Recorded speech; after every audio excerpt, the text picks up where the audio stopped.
folks. Sorry to keep you waiting. I apologize.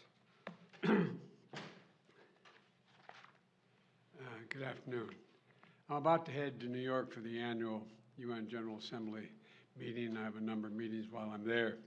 But before I go, I want to speak with you very briefly about a vote in Congress this week that addresses a serious problem facing our democracy, in my view. I've proposed much earlier on that we should just publicly fund all of our elections, but I don't have the support for that position. But there's a second position that is very good, and that is the role of money in politics and how we can begin to solve that problem. There's something I've always cared about, and at its best, our democracy serves all people equally, no matter wealth or privilege. But here's the deal. There's much too much money that flows in the shadows to influence our elections. It's called dark money. It's hidden. Right now, advocacy groups can run ads on issues, attacking or supporting a candidate right until Election Day without disclosing who's paying for that ad. Too often, powerful special interests use front groups to run these ads to win at any cost. Even foreign entities that aren't allowed to contribute to political campaigns use dark money loopholes to try to influence our elections. And here's just one recent example. A conservative activist who spent, as was his right, decades working to put enough conservative justice on the Supreme Court to overturn Roe v. Wade, now has access to $1.6 billion in dark money to do more damage and from our perspective, and restrict more freedoms. As far as we know, that's one of the biggest dark money transfers in our history. And here's the deal. The public only found out about this $1.6 billion transfer because someone tipped off some of you reporters. Otherwise, we still wouldn't know about it.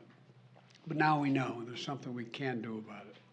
This week, the Senate's going to vote on the DISCLOSE Act. House Democrats already approved this act, and Senator Shelton Whitehouse of Rhode Island helped write this bill as well. Here's some of the things it would do. Advocacy groups that run ads to influence elections would have to disclose any contribution above $10,000 that they receive. And foreign entities would be banned from making any contributions for these ads, period. Republicans should join Democrats to pass the DISCLOSE Act and get it on my desk right away. Dark money has become so common in our politics. I believe sunlight is the best disinfectant, and I acknowledge it's an issue for both parties. But here's the key difference. Democrats in the Congress support more openness and accountability. Republicans in Congress so far don't. I hope they'll come around. They should follow the lead of Republican governors and state legislatures in Tennessee and Wyoming that have passed disclosure laws. Let's remember, getting dark money out of our politics has been a bipartisan issue in the past. My deceased friend John McCain spent a lot of time fighting for campaign finance reform. For him, it was a matter of fundamental fairness, and he was 100% right about that. Ultimately, this comes down to public trust. Dark money erodes public trust. We need to protect public trust, and I'm determined to do that. So I want to thank you all very much and hope the Congress, the Senate will act on this in a favorable way so I can sign that law into law as rapidly as possible. Thank you. Mr. President, why is the border more overwhelmed under your watch? Mr. President, on the border, why is it more overwhelmed under your watch? On the border, why is the border more overwhelmed under your watch, Mr. President? Because there are three countries that there are fewer immigrants coming from Central America and from Mexico. This is a totally different circumstance. What's on my watch now is Venezuela, Cuba, and Nicaragua.